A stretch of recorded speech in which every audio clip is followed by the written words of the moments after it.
I am a 28 years old female was named after a really obscure character from Greek mythology.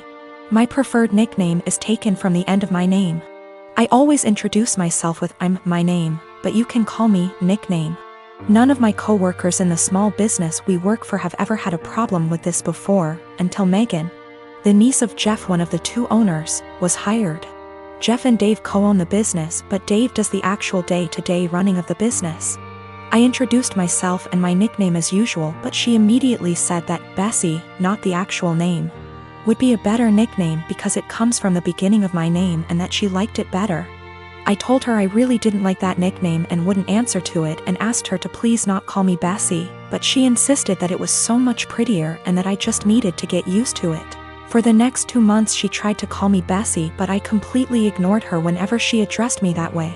Even when I knew she really needed help with something. She would call my desk phone and say, "Hey, Bessie," I would reply, "You have the wrong number, there's no Bessie here," and hang up. She then tried to get some of the employees outside the office to start calling me Bessie, but I quickly shut that down. I usually finish my work early and help them with a lot of tedious little things that aren't part of my job description, and threatened to stop helping them unless they used my preferred nickname. Friday she decided she was going to get me to respond to Bessie no matter what. We have an open office design but are at opposite ends. She started calling out Bessie in a sing-song voiceover and over again to try and annoy me enough to respond. Other co-workers got annoyed, most telling her to stop and one Lisa telling me to just let her call me Bessie already. I refused and she kept calling out Bessie louder and louder, until Dave barged in. He'd been on a conference call with an important client and could hear her yelling from his office down the hall. He told her to be quiet and that if she called me Bessie one more time, he'd write her up and dock her pay. Later, Megan cornered me in the break room, called me in for getting her in trouble and called me Bessie again for good measure just as Dave was walking in to heat up his lunch. He gave her a stern look and said, "I warned you." Then he walked to HR to have her written up. Lisa is saying I'm the for never helping Megan and that, if I had been nicer or hadn't fought her so hard on the nickname, she probably would have given up on it a while ago, but because I made such a big deal out of it, it became a challenge. So my fiancé, female, 24 years old, and I, male, 27 years old, got engaged in May and are currently planning for our wedding in August. It's worth mentioning that I'm the sole earner because my fiancé is still in university. I've saved up decent amount of money to afford the wedding. Thing is, her parents get involved in everything, from picking the engagement ring on my behalf, to giving opinions on where we should rent, and now my FMIL is constantly giving opinions on our wedding. FMIL would follow up on everything we do and make negative comments on things like the best man, the guest list, and food. She told my fiancé she didn't like who I picked to be my best man and wanted me replace him after a big argument, but I said no, though my fiancé said we should have just done it. Mother-in-law also wanted me to uninvite people I wanted at the wedding so she could add more guests on her side of family. I said no to that also. Now the current or biggest conflict between us. Mother-in-law called saying she didn't like the venue we picked, which is in our hometown. She wanted me to reconsider, but I said no since my fiancé liked it too. But my fiancé came to me yesterday to show me a venue her mom picked and already paid for, saying, since she paid for it then I should say yes, this time. I was in shock and angry because not only did she not consult us, but the venue she picked is 3 towns away where my brother-in-law lives. I immediately thought about my disabled parents who cannot travel this distance for health reasons. Besides that, most of my family won't attend because of distance. I said absolutely not, agreeing on this venue. My fiancé said she disagreed with me and I had no right to complain because her mom and dad paid a lot of money for this venue as wedding gift and we should accept it. I calmly explained why I refused and she kept saying I'm refusing on purpose because I hate her mom and am playing cat and mouse with her. I bluntly said her mom is indeed making this a game and told my fiancé she's either with me or against on this issue. She either backs me up or there won't be any more wedding planning. She got upset and started crying, asking what she's going to tell her mom and why I was making her choose between me and her parents, but I just feel like she's refusing to see why I don't want this specific venue. So what if her brother lives there? I have never been to that town, so having the wedding just cause her mom paid for the venue is not okay. We haven't talked ever since that argument. My friend called me ungrateful fool for turning away a free wedding venue over distance, but I can't help but feel FMIL did it purposely. I recently got married to Matt. Matt has a stepsister, Tiffany. I have met her less than 10 times in the 5 years I dated Matt, as she doesn't live nearby and is not close to my husband. However, she was invited to our wedding. I should mention that Tiffany is very attractive. She is pretty, with a currently fashionable body type. She also dresses well and spends money on her appearance. This is well known, and even though I've only met her a few times, whenever she is brought up by my in-laws, she always mentioned as being very invested in her image. I don't begrudge her this at all.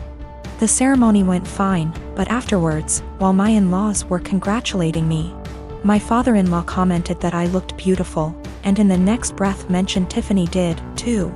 His wife caught his eye and shook her head, but I ignored it. When Tiffany came over to say congratulations, she looked stunning. Her dress was beautiful and fitted her perfectly, her hair and makeup looked like they'd been done professionally. And she was wearing a pair of obviously designer shoes. Her outfit was totally appropriate for the event. But I was still weirdly upset by how she looked and immediately felt self-conscious next to her. Even Matt told her she looked great, and they rarely talk. For the rest of the night, every single male guest at the wedding asked about Tiffany, who she was, how I know her, if she was single, etc. By the speeches, I was fed up and almost in tears, and even the best man mentioned her in his speech off the cuff. I let it go, went on my honeymoon, and tried to forget the whole thing. We came back about a week ago, and this past weekend had dinner with my in-laws. Tiffany was visiting, and we learned that she had got engaged. She showed us her comically large ring and said she was planning to have the wedding next year and that it would be a black tie event. Before I could stop myself, I jokingly said that I was pretty sure I'd already been to her wedding. I was the one in the white dress. She asked what I meant, and I thought there was no point in lying, so I just admitted I felt she upstaged me at my wedding. She laughed and said, "You can't upstage a bride." I asked if I could wear white to her wedding then, and she shrugged and said, "If you think it'll help." She then apologized if I felt her outfit was inappropriate. My in-laws moved the conversation on, and we went on with dinner. When we got home, my husband blew up on me, saying I embarrassed him by being petty and jealous of Tiffany. He said he doesn't even like her, but even he knows she can't do anything about what she looks like or the clothes she can afford. And I made myself look bitter and childish, and him by association. I admit it wasn't my best moment. But I thought he would at least understand how I felt given that he heard everyone's comments that night. He's demanding I apologize to Tiffany and his parents, but I don't think I said anything that heinous. This goes back 3 years when my mom and her girlfriend got engaged. My mom put in so much time and energy into organizing this wedding and was so excited. She sent out invites to all our family members for months in advance, and almost everyone confirmed they would be going. Barely a week before the wedding, she received several messages from aunts and uncles who said they won't be going because they had other commitments, despite confirming they'd be there months prior. One of my aunts, my grandma's sister, confronted my mom and said many weren't going because they still didn't agree with the fact that she was marrying a woman, including herself, because it went against her Christian views. Meanwhile, my hardcore Christian grandma was more than happy to walk my mom down the aisle. This upset my mom, but she tried not to let it ruin her wedding. I, however, was furious. Only my grandma, my mom's sister, a few cousins, and another aunt attended the wedding, while my stepmom's entire family came. What really pissed me off was that 2 weeks later, my cousin who lives in a totally different state celebrated her sweet 16, and everyone who made excuses about not going to my mom's wedding made the journey all the way over there and posted pictures all over Facebook. It really broke my mom's heart and just felt like salt in the wound. I swore then that when I got married, everyone who did not show up to my mom's wedding would not be invited to mine. Fast forward to now, me and my girlfriend of 2 years got married first week of March, and I kept my word. The only ones we invited to our wedding was the family that did go to my mom's, and one other aunt who did have a good reason for not being there at the time because she was recovering from surgery. I wanted to clarify that I am in fact a guy. We even invited my stepmom's family too. Obviously my other family members found out and expressed their hurt over not being invited. I called them all out and said if they had a problem with my mom for being who she is, then they had a problem with me, and I wouldn't let toxic people be a part of a special day for me and my wife. My wife stood behind my decision, as did my mom. That still doesn't seem to stop them from thinking it was a move and are turning it into a whole family drama because they think it was unfair to punish them for simply believing in something different.